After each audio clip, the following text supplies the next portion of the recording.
Hi, everybody. Welcome to the Kate Daly Show. You know, it's been 9 years on the radio. I've done a lot of shows on 9/11, and I'm about to do another one as well. But I want to go over some of the things that really got to me. I remember the official story. I know you guys do too. And let me just reiterate the official story, still to this day. September 11th, Al-Qaeda members hijacked 4 airliners, 2 of American Airlines and 2 United Airlines, and crashed them into the World Trade Center in New York City, the Pentagon, and also a field in Pennsylvania in Shanksville. More than 3,000 people were killed. That we know for sure. That happened. The 4 flights, the American Airlines Flight 11 hit the North Tower. United Flight 175 hit the South Tower, and wow! And then American Flight 77, and then you had United Airlines Flight 93 that ended up in Shanksville. So that was the official story, and I remember it well. I remember I was in my room and I watched this and I couldn't believe it. I didn't know what was going on. Like you probably didn't either. I went to the store. Everybody was like walking around in a coma. And I remember later on, it took me about, I'd say 9 or 10 years before I really started questioning it. I remember a few things didn't add up here and there, but I just thought, well, I just must be weird. And it really wasn't some of the big things. I just remember thinking, how did they know already within minutes that it was basically Osama bin Laden? How did they know that? And if you remember, the accusations started flying immediately. It was like within minutes, the newscasters knew the same day that it was Osama bin Laden. How would they know that? Okay.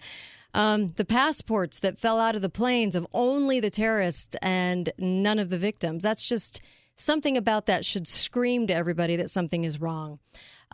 We also had Israeli art students that were in the mix of this, by the way, who had possibly spent some logged time at the towers for a solid month before 9/11, working up into the higher towers. What were they doing up there?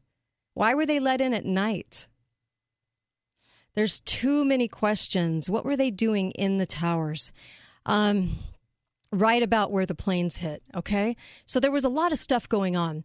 Now, let me bring you to 3 things that happened before 9/11. Number 1, Rumsfeld admitted to having just unable to account for $2.3 trillion. No biggie. No big deal. Just the day before 9/11. Oh, by the way, $2.3 trillion missing. We'll get on that tomorrow. Very strange. $2.3 trillion is a lot of money to be missing. And everybody forgot about it the next day. Nobody did a thing about it. Put options were put on the struck airlines, especially American Airlines and United. Those soared, and people should have recognized what was going on there. Also, I wanted to mention the PNAC, Project for a New American Century. The PNAC agreement, the PNAC document came out a year and a half before 9/11. And this was from a neoconservative think tank, although when they say neoconservative, they kind of mean both sides of the aisle, because I noticed it was both sides of the aisle when you get down to all the staff involved in putting this together. But it was a plan. It was a plan from all of those in government, all of our favorite individuals: Dick Cheney, Rumsfeld, just got the chills, William Kristol, Robert Kagan, Wolfowitz. I mean, you name it. They, Scooter Libby even, they were all in on putting this document together. And it was like a game plan for what the next 20 years were going to look like. That's why they called it Project for a New American Century, so that they could get the wars that they wanted, the Middle East, that they could, basically get what they wanted in war money. Okay, so that went out, and that was disturbing because it called for a new Pearl Harbor, that the only way to bring about revolutionary change was to bring about a new Pearl Harbor in some catastrophic, their words, and catalyzing event like a new Pearl Harbor. Pearl Harbor was the last time and only time we've been hit on our land. And so that was a pretty bold statement to include in there. Why they would include that and incriminate themselves, I don't know. But there was definitely some forethought to this. And the general that outed that the following day he went into the Pentagon, and they were talking about having 7 countries that they wanted to annihilate or take over because they weren't going to play ball.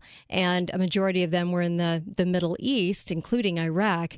It was absolutely no wonder that we went to war in Iraq, didn't have weapons of mass destruction, and all of a sudden we found ourselves in a war that we were fighting, and we still don't know why. Why Iraq?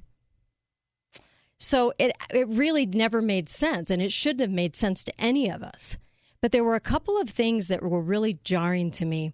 Number one was the planes. Now, back in 2001, it was very, very difficult on an airphone to make a phone call from the plane, let alone your cell phone. That couldn't happen, but there were some calls made from cell phones, apparently. But from an airphone, it would cut off after a certain amount of time if you were even able to get through at a high altitude, which most people and manufacturers say that would be very difficult. We didn't have the towers present at that time to really be able to facilitate this. You couldn't place a call and just have that call last as long as they did when the flight attendants called into customer service to tell them they were being hijacked, like Betty Ong. And the flight was I think the thing that finally really got me was listening to this. And Rebecca Roth is the one that actually I had on the show. And she wrote a fictional book about being, she's an airline stewardess herself, a flight attendant. And she said nothing made sense. They didn't follow protocol. The pilots I've talked to, nobody's jiving with this story. And so the phone call was really, really sickening and hard to listen to, but something we absolutely need to listen to. And that's why this is just important. This is important to give this a listen. So this is Betty Ong's phone call. Now, I want you to listen to what she's saying. She repeats several lines. That was kind of odd. She didn't, when asked for her name, she didn't give it.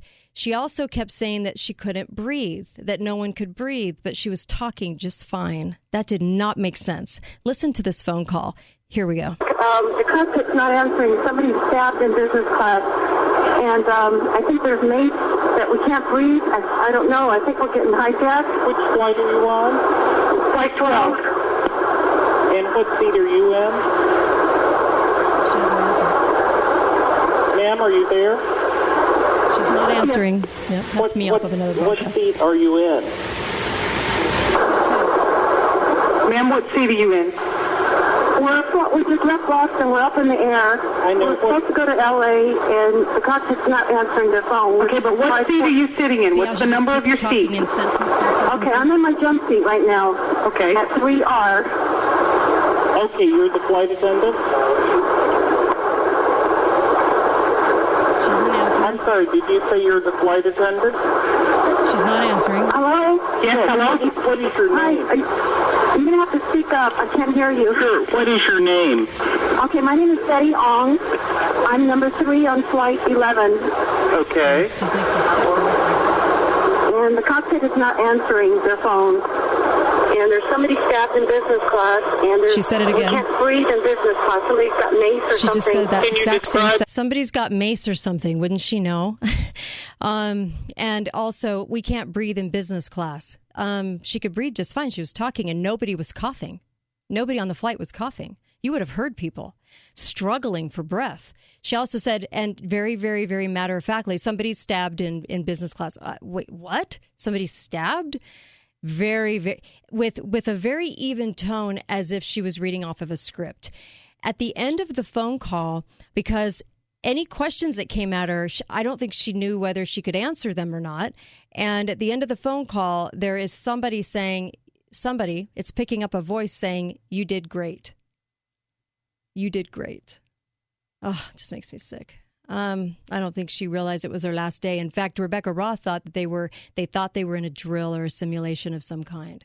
So the phone calls didn't make sense. Protocol was broken. Customer service was called. They had a certain protocol of the way that they deal with a hijacking, and it wouldn't be to call customer service line for anyone to answer at any time. I mean, that wouldn't have made sense.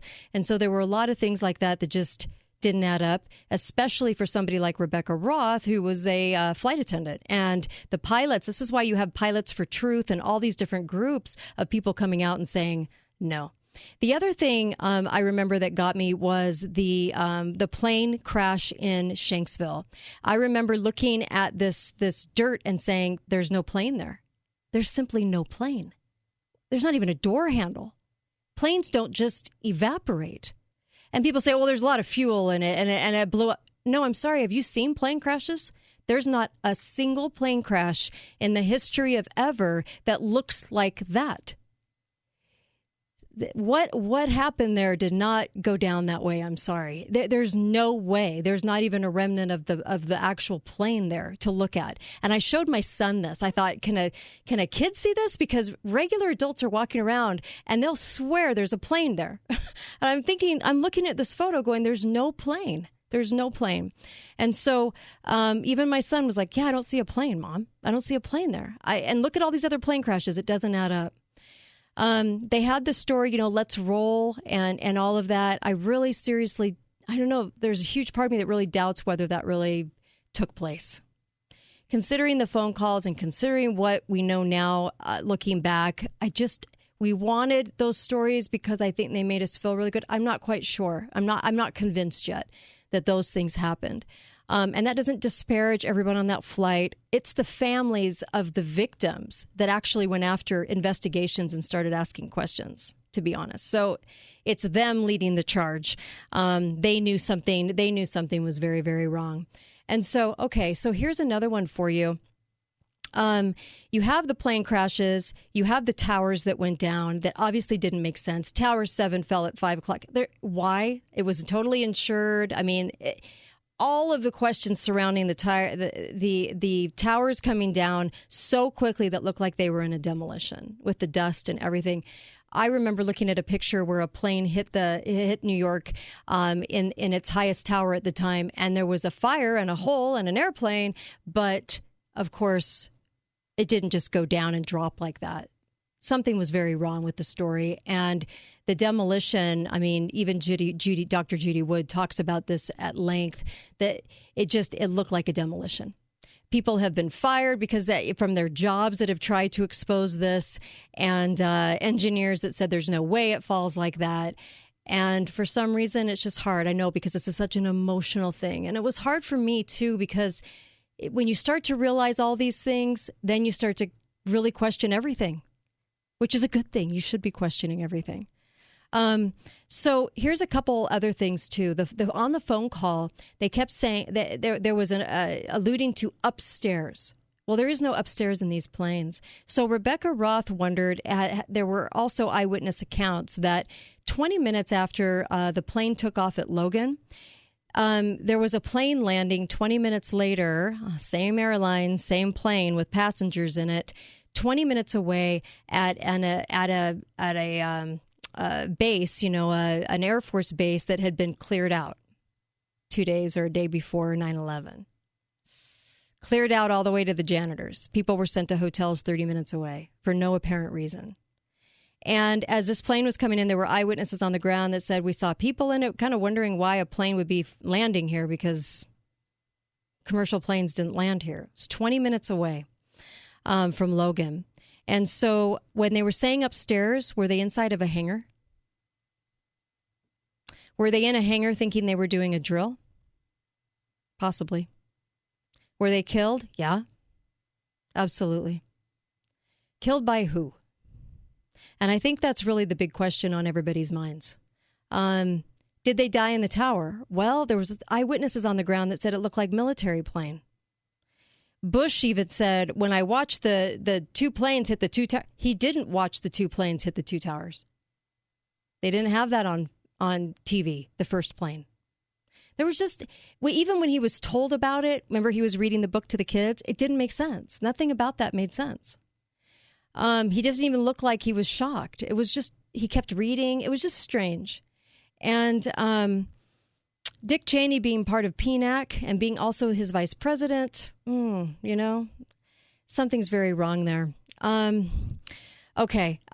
Also, a terrorist flying an airplane with can't even fly really a basic skills to fly, let's say a Cessna, all of a sudden flying a sophisticated Boeing 767 with enough precision to hit a target that it took pilots with 30,000 hours of training that probably couldn't do it, even in a simulator, in the way that it hit the Pentagon. All of a sudden, the cameras were all turned off at the Pentagon. I'm sorry, but isn't that the most cameraed place in the world? Would be the Pentagon?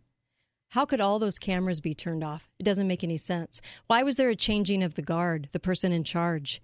It was either the morning of or the day before. There was a changing of the guard. That's really strange. Why was the Air Force sent out on a simulation of 9/11 so they wouldn't know what was reality and what wasn't the same morning, an hour away?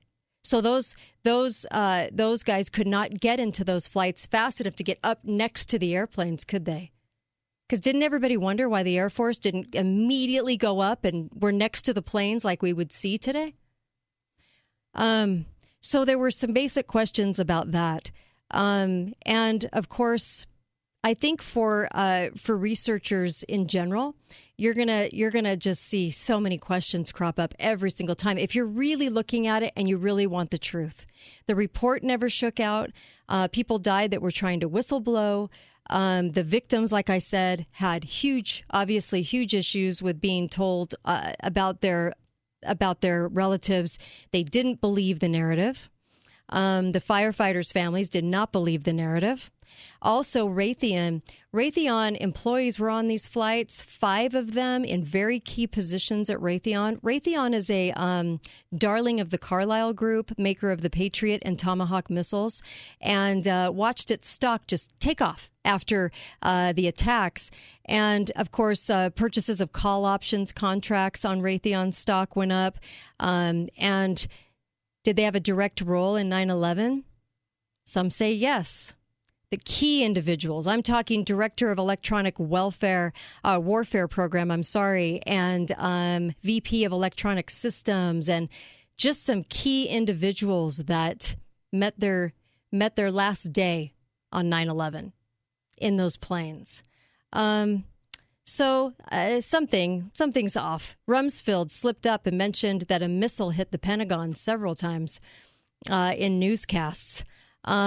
Some have seen the Pentagon parking lot camera, the video, and a white trail of smoke. Jets do not leave white trails of smoke at sea level.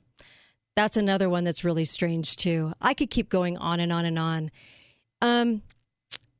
I think that if you start really looking under the hood, you're going to see some things that don't add up, and you should. Sometimes for some people, this can be the thing that wakes them up the most. Everything's in plain sight, and I think that's what's so hard about it. The airplane in Shanksville, that's plain sight. I never saw a plane there. Did you? In your mind, do you remember seeing a plane there because you saw so much footage and you got told so many times there was a plane there? Something's definitely wrong. Do I think all of those people are deceased? Yes. When people on the ground were saying military planes, they saw military planes flying into the towers. That's strange. That they did not recognize it as a commercial jet, which I think would be very easy to do, or easier to do. Maybe the planes landed in hangars and they sent the military planes in to go into the towers. Maybe that's what happened. Maybe the people thought they were in a simulation drill, or maybe they knew something was very, very, very wrong. I do think they met their demise, and it's just so sad to me. And that day changed us all forever. But I don't ever want to be in a place where we aren't asking questions. A couple of questions, then you go, that could be a coincidence. But when it gets into this many questions and this many things that can't be answered, when pilots and airline flight attendants are coming out and saying, I'm sorry, they did not follow protocol, something's very wrong, none of that stuff that they said happened could have happened. When all of this is taking place, you should probably question too, because people aren't going to risk their careers to go out on a limb like this and say, I'm sorry, I don't agree with this. Pilots were coming forward saying no. Engineers were coming forward and saying, no, this is not how it happened. So let's just be very, very aware that So many questions still to this day, 19 years later, are not answered. And put your questions below. I want to see them. And also, if you want to add to this, of course, I didn't cover everything. I have so much more I could have covered, but didn't, because otherwise it'd be 5 hours. I'd be sitting here. So I was just trying to hit sort of the highlights that shook me and my journey through this, because it did take me about 9 years to even kind of start really, really questioning it. And maybe it's taken you 19, but that's okay. Maybe you're seeing what's going on with COVID right now and you're saying, you know what, it's time to question. This is time. Nothing's shaking out. Well-laid plans. Well-laid plans. All right, everybody, go to katedalleyradio.com. Under the section of fan favorites on the bottom, you can get a podcast of Rebecca Roth talking about all of these things and explaining everything that I just brought up as well in detail. So go to katedalleyradio.com, and I'll look for your comments below. Subscribe, and I'll see you guys later.